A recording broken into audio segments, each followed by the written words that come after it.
नेपाल में एमबीबीएस के कॉलेजेस में अगर एडमिशन लेने के लिए आपने किसी कॉलेज में पहले से अप्लाई कर रखा है या फिर किसी के थ्रू आपने अप्लाई कर रखा है, कोई फीस जमा कर रखी है उसके बाद भी, और ऐसे कैंडिडेट जिन्होंने अभी तक अप्लाई नहीं किया उनके लिए भी नेपाल के एमईसी का जो रजिस्ट्रेशन है, मतलब कि वहां के मेडिकल कॉलेजेस में एडमिशन लेने के लिए जो मिनिमम एलिजिबिलिटी है वो है एमईसी का रजिस्ट्रेशन। मतलब मेडिकल एजुकेशन कमेटी में स्टूडेंट्स का इनरोलमेंट यानी रजिस्ट्रेशन होना चाहिए। रजिस्ट्रेशन की जो फॉर्म है वो ऑनलाइन है, लेकिन इसको इंडिया से ऑनलाइन फिल तो किया जा सकता है लेकिन पेमेंट नहीं किया जा सकता। किनको किनको ये फॉर्म भरना चाहिए? नेपाल में जो एग्जाम होता है इंट्रेंस एग्जामिनेशन, वो किसको देना होता है और उसके लिए डेट क्या है? जो इंट्रेंस एग्जाम नहीं देना चाहते हैं, डायरेक्ट नीट के बेसिस पर, नीट के मार्क्स के बेसिस पर एडमिशन लेना चाहते हैं, उन स्टूडेंट्स के लिए लास्ट डेट रजिस्ट्रेशन की कौन सी है, कब तक अप्लाई करना है, फीस क्या क्या, फीस कितनी लगेगी और डॉक्यूमेंट क्या क्या लगेगा, क्या होता है कंप्लीट प्रोसेस, इस छोटे से वीडियो में हम आप लोगों के साथ शेयर करेंगे। नेपाल एमबीबीएस 2025-26 के सेशन के लिए जो मिनिमम रजिस्ट्रेशन की एलिजिबिलिटी है वो और रजिस्ट्रेशन की डेट है उसके बारे में। आप मेडिकल विंग अब्रॉड के साथ बने रहिए। चैनल पहली बार विजिट कर रहे हैं तो इसको सब्सक्राइब जरूर कर लीजिए ताकि फ्यूचर के अपडेट्स आपको नॉन स्टॉप लगातार मिलते रहें। मेडिकल विंग अब्रॉड की टीम की ओर से मैं हूं अमित, आप सभी का एक बार फिर से स्वागत करता हूं आपके अपने most favourite NEET informative channel medical wing abroad में। गाइस, हम लोग बात कर रहे हैं नेपाल के रजिस्ट्रेशन की। नेपाल में एमईसी का एक रजिस्ट्रेशन होता है और अगर हम उसकी बात करें, मेडिकल एजुकेशन कमेटी की जो ऑफिशियल वेबसाइट है वो आप अभी देख रहे हैं और यहाँ पर जो नोटिस आया है 2025-26 के सेशन के लिए एमईसी बीएलई 2026 का अनाउंसमेंट हो गया है और इसमें जो रजिस्ट्रेशन की डेट है उसको अनाउंस किया गया। देखिए, ये एमईसी बीएलई जो है वो medical education committee bachelor level entrance examination इसको बोलते हैं और ये जो एग्जामिनेशन है वो उन कैंडिडेट्स को देना पड़ता है जो मेडिकल कॉलेजेस में नेपाल में एडमिशन लेना चाहते हैं उनको। लेकिन ये उन कैंडिडेट्स को देना पड़ता है जो एक तो नेपाल के हैं उनको देना पड़ता है एग्जाम, या फिर नेपाल के बाहर से ऐसे स्टूडेंट्स जो वहां का एग्जाम देकर वहां एंट्री लेना चाहते हैं उनके लिए है। कोई भी ऐसा कैंडिडेट जो नेपाल के बाहर के किसी दूसरे देश से बिलोंग करते हैं और वहां पर अगर उन्होंने नेशनल लेवल का कोई भी एंट्रेंस टेस्ट पहले से क्वालिफाई कर रखा है तो फिर उस केस में उनको एमएससी बीएलई का एग्जाम नहीं देना पड़ता है। अब इंडियन ऐसे स्टूडेंट जो कि नीट क्वालिफाइड है, जिनके मार्क्स 144 से प्लस या फिर 144 प्लस या फिर उसके ऊपर है, राइट, यानी 50th परसेंटाइल या फिर उसके ऊपर के मार्क्स के इतने जितने भी स्टूडेंट्स हैं इंडिया के, वो अगर नेपाल में एडमिशन लेना चाहते हैं प्राइवेट मेडिकल कॉलेजेस में तो फिर उनको एमईसी बीएलई का एग्जाम नहीं देना है। लेकिन ऐसे स्टूडेंट्स जिनका कि नीट क्वालिफाई ही नहीं हुआ इस बार, लेकिन पिछले साल या फिर उसके पहले पिछले साल 2 साल तक जो है उनका क्वालिफाइड है और इस बार क्वालिफाई नहीं हुआ, तो फिर वो एमईसी बीएलई का एग्जाम देकर वहां के कॉलेजेस में एडमिशन ले सकते हैं।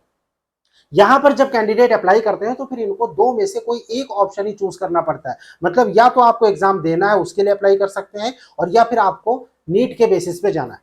अगर आपने एग्जाम देना है उस पर आपने अप्लाई कर दिया और उसके बाद अगर एग्जाम में क्वालिफाई नहीं हुए तो फिर आप नीट के बेसिस पर भी वहां पर एडमिशन नहीं ले पाएंगे।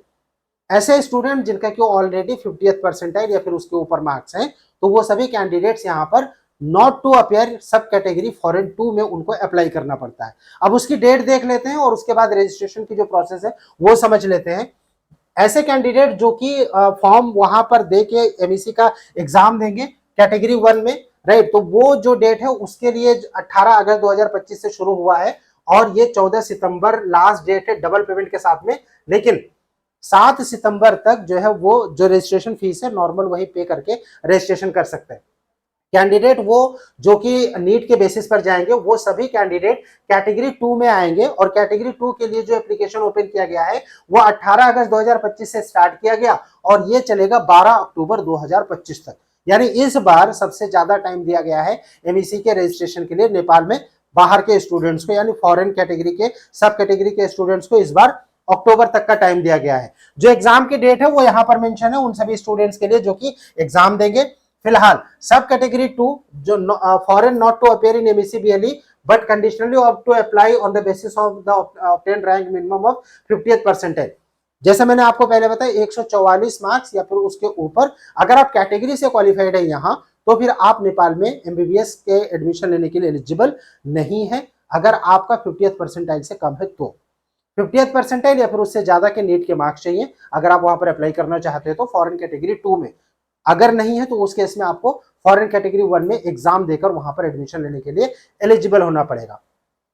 डेट्स की हमने आपसे बात कर ली और उसके बाद एलिजिबिलिटी की हम बात कर लेते हैं। मिनिमम फिजिक्स केमिस्ट्री बायोलॉजी में 50% या फिर उसके ऊपर होना चाहिए, अदरवाइज आप इनएलिजिबल हो जाएंगे कोर्स में। उसके बाद जो एग्जामिनेशन की फीस है, अगर हम इसकी बात करें तो नेपाली रुपीज में 8,000 रुपए है, जो कि इंडियन रुपीज में 5,000 रुपए होता है। और पेमेंट सर्विस जो है जिससे कि पेमेंट हो सकता है, एक तो हिमालयन बैंक लिमिटेड, वहां की जो हिमालयन बैंक है वहां पे पेमेंट करके जो पेमेंट वाउचर है वो आप कलेक्ट कर सकते हैं।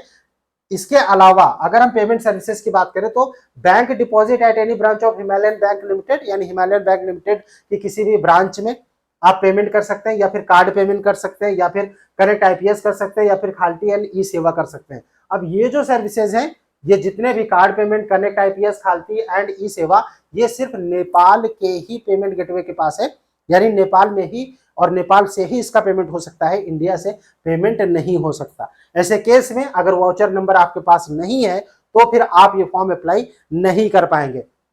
जो हिमालयन बैंक लिमिटेड है उसमें डायरेक्ट आप यहां से स्विफ्ट ट्रांसफर करके भी आप वाउचर नंबर लेके अप्लाई कर सकते हैं, लेकिन वो प्रोसेस थोड़ा सा टिपिकल हो जाता है और थोड़ा सा लेंदी हो जाता है, राइट। उसके बाद ये जो वाउचर नंबर मिलेगा उसमें से जो ट्रांजेक्शन रेफरेंस नंबर होता है TRN, वो आपको चाहिए होगा अप्लाई करने के लिए।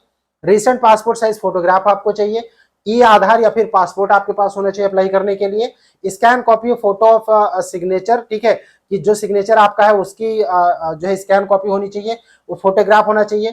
10th क्लास 12th या इक्विवेलेंट का आपके पास मार्कशीट होना चाहिए अगर आप अप्लाई करना चाहते हैं, यानी क्लास 12th का मार्कशीट सर्टिफिकेट, उसके बाद फोटोग्राफ, सिग्नेचर, राइट, और उसके बाद ये वाउचर जो कि वहां से पेमेंट होगा, और प्लस आपके जो डॉक्यूमेंट्स की लिस्ट में मैंने आपसे बताया कि ई आधार, राइट, पासपोर्ट साइज फोटोग्राफ के साथ में आधार कार्ड या फिर पासपोर्ट आपके पास होना जरूरी है अगर आप अप्लाई करना चाहते हैं तो।